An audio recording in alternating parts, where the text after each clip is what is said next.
Hello po mga kapraps, pupuntahan natin ngayon ng isang property na for sale.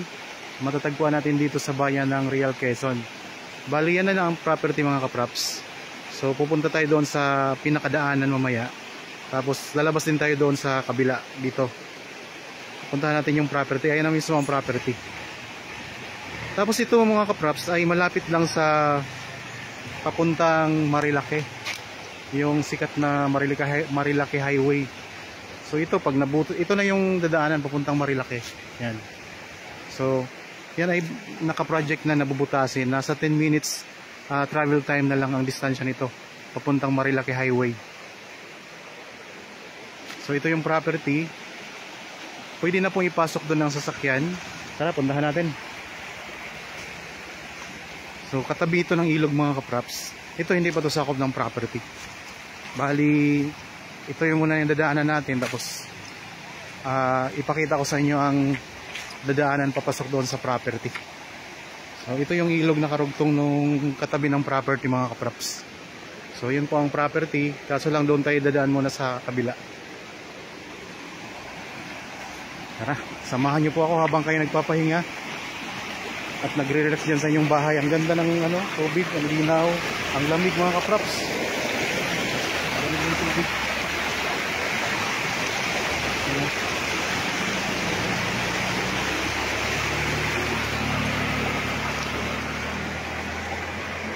Pwede din tayong dumaan doon. So ito yung Barangay Road mga kapraps. Bali ang property ay malapit lang sa Barangay Hall. At malapit lang din po o katabi lang po ng covered court.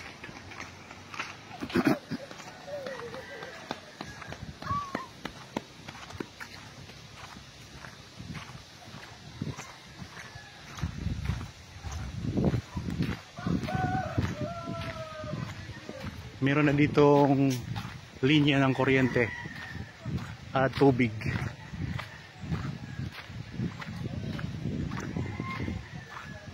So kung sakaling maging interested kayo sa property, nandyan lang po ang contact details namin sa inyong mga screen. Meron po tayong Viber, cellphone number, Facebook Messenger at WhatsApp. Ang i-offer ko sa inyo ngayon na property ay mahigit kalahating hektarya.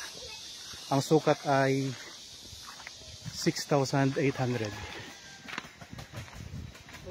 So ito na yung daanan papasok.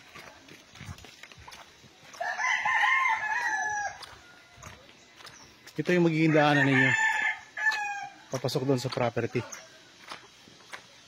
Tapos doon mo na tayo.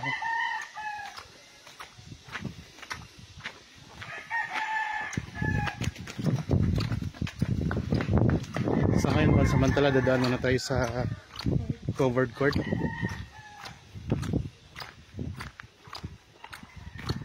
So, pwede po dumaan daw dito mga kapraps. Kasi ayan lang ang property. Yan na.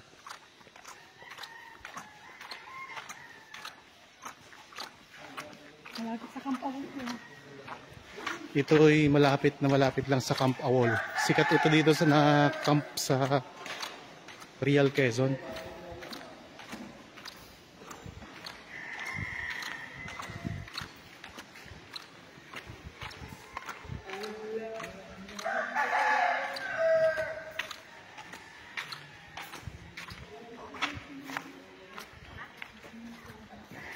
Okay, ito na po ang property mga kapraps. Start dito. Ito na yung boundary ng property. Tapos papunta doon. So, pasok na tayo. Mamaya doon tayo lalabas doon sa ilog na pinakita ko sa inyo kanina.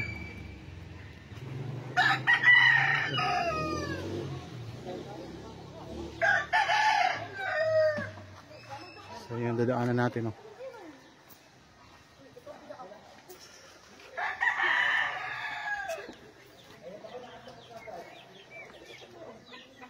So dito mga kapraps, kasama na po itong bahay na to. Ito ay for renovation na rin yan. Okay. Tayo mag-ikot-ikot dito sa property.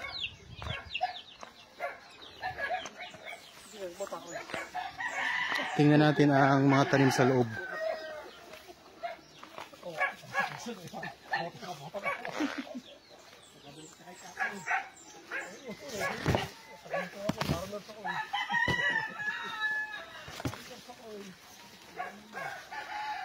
Sa mga naghahanap ng property sa part ng probinsya ng Quezon, ito ay malapit na din po sa probinsya ng Laguna o lalawigan ng Laguna. Yan, meron ditong mga tanim na puno ng mangga. Ito. Meron din mga puno ng niyog.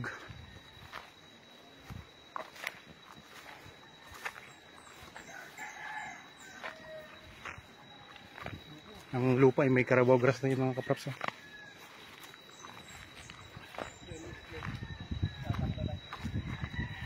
Natuloy buko.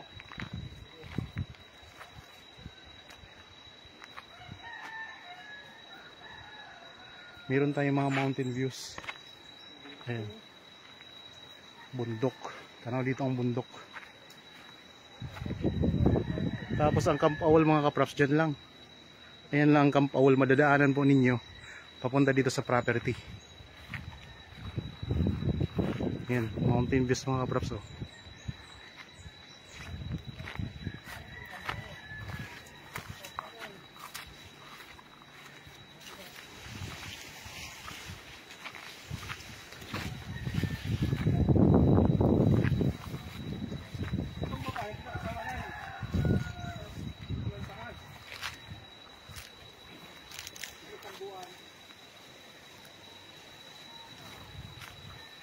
Dito na tayo ngayon sa itaas na part ng property mga kapraps.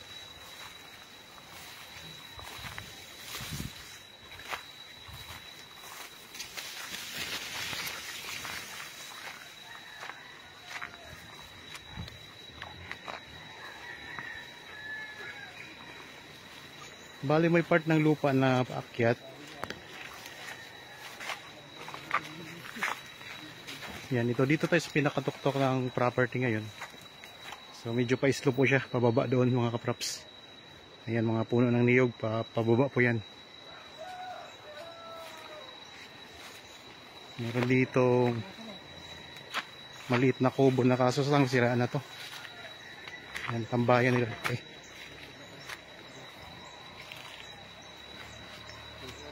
Ayan, ang ganda ng bundok mga kapraps.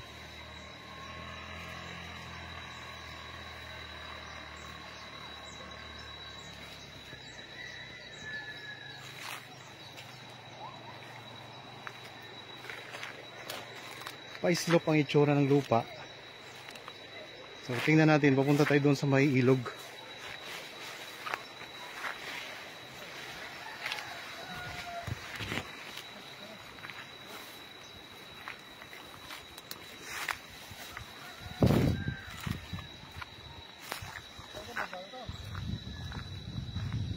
Doon tayo lalabas sa ilog, kuya.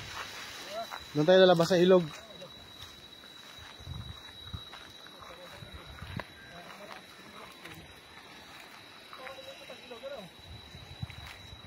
Paikot ang ilog mga kapraps. Nandiyan ang ilog oh. Tapos paikot siya papunta doon. Maganon. Tapos yan. Ilog na rin po yan sa baba niyan. So doon tayo galing kanina. Yung pinanggalingan natin kanina mga kapraps oh. Ayan. Doon tayo galing kanina yan. Yung simulan nitong video. Pinanggalingan natin.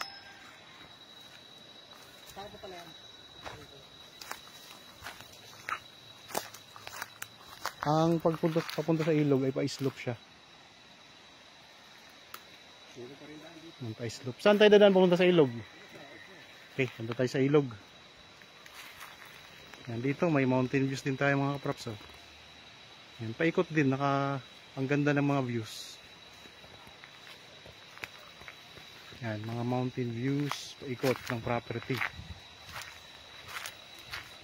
Pwede po itong gawing camping site mga kapraps kasi may magandang ilog siya, paikot din ang ilog nito.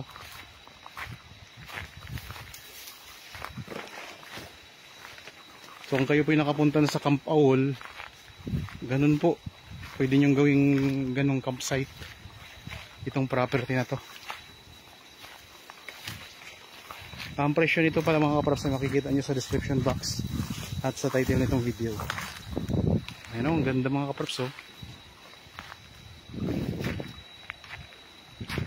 So maunti lang ang hindi dito sa taas sa bahagi ng property, hindi siya ganun kalapad ang patag. Ang lupa ay may part na slope, mayroon ding part na patag. Estimate lang po mga 50% ang slope, 50% din po ang patag. Pero ang pagka-slope niya ay banayad lang. Para may idea po kayo sa lupa.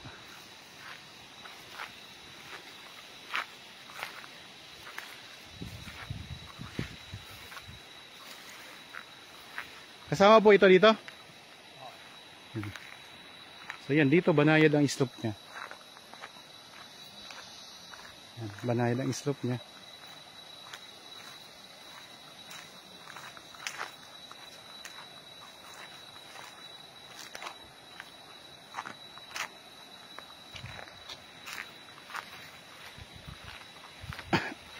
Pag na-develop to, maganda to mga kaprops. Kung sakaling i-develop nyo to, kapag kayo nakabili nito.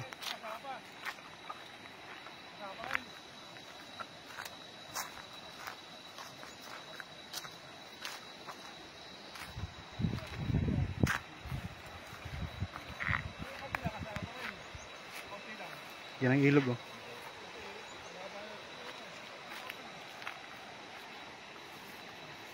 May mga tanim din na puno ng langka.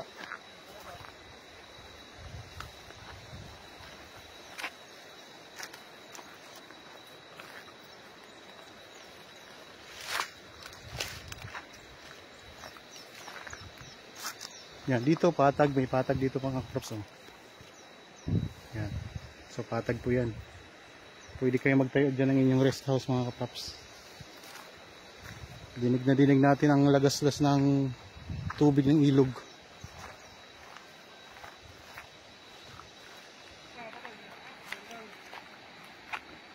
Ito mga puno ng langka. Yan.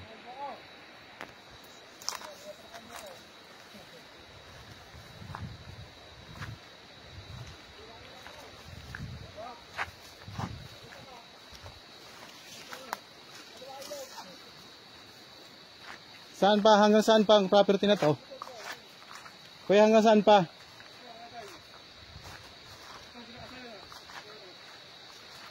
So ito lang dito. Yan, dito na po tayo ngayon sa tabi ng ilog. Ayan mga kaprops, patag po dito. Tabi na po ito ng ilog. At ang ganda ng ilog nito mga kaprops. Hindi na ba yung kasama? So hanggang dito lang tayo mga kaprops oh. Ito yung pinakadulong boundary niya. Tapos dito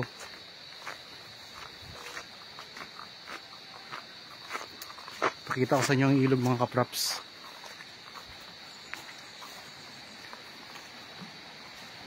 Yan ito. Ang ganda, ang linis oh.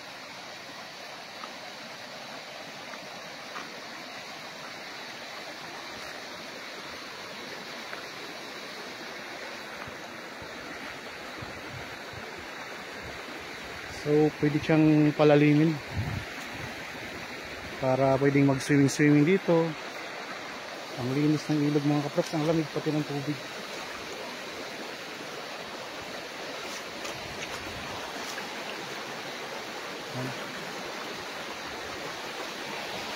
So ulitin ko lang mga kaprops, ang sukat ng property na ito ay 6,800 square meters. Ito ay titulado, matatagpuan natin sa bayan ng Real Quezon. Malapit lang po ito sa Camp Awol mga kaprops. Kuya din, saan kuya? Ito. So ito yung boundary ng property oh. Yan. So ito yung katabing ilog hanggang doon mga kaprops. Yan, puntahan natin. Ito yung naka-front sa ilog na part ng property.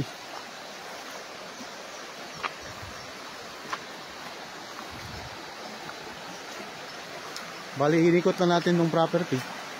Ang pinaka pupuntahan natin, yung pinanggalingan din natin kanina.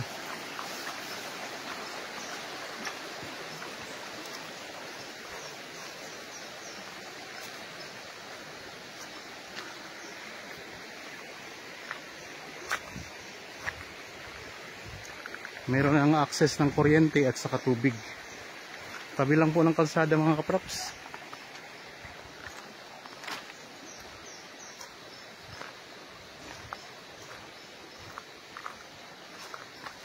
Hanggang saan kuya? Ito na ang pinaka-boundary niya. Ito na ang pinakadulo. Yan, ito na ang pinakadulo ng property. Yan. Ito po mga kaprops, ang pinakadulo ng property.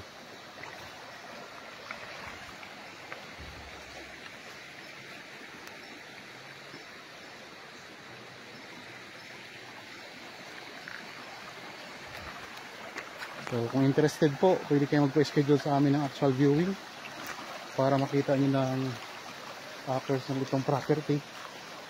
At kung sakaling magustuhan ninyo, pwede nyo na po agad itong bilhin.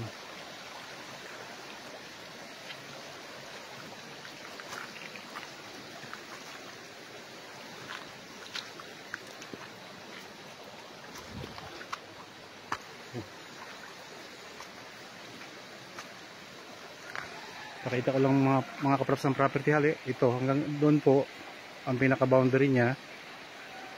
Yan. Tapos hanggang dito. Ito yung naka-front sa ilog.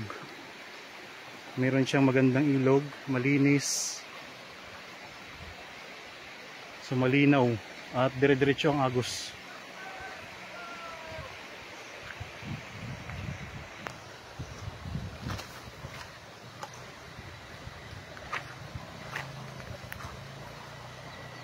Meron pa nga ditong ginagawang mga kaprops. May mga ginagawa sila dito. Rest house siguro yan. Yan hindi na yan kasama, dito lang tayo. Hanggang dyan lang. Yan lang tayo. So, babalik lang tayo doon sa pinanggalingan natin kanina.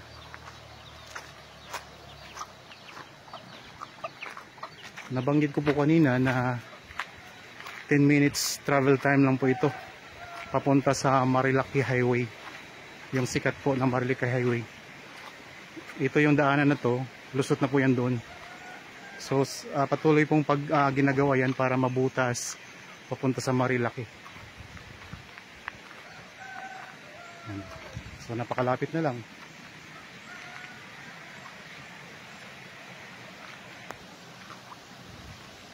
Simentado ng kalsada.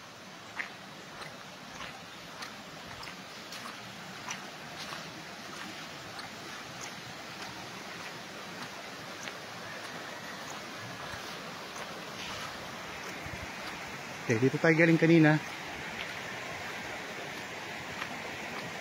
Yan. Ito yung pinanggalingan natin kanina mga kaprops. Umikot dun tayo.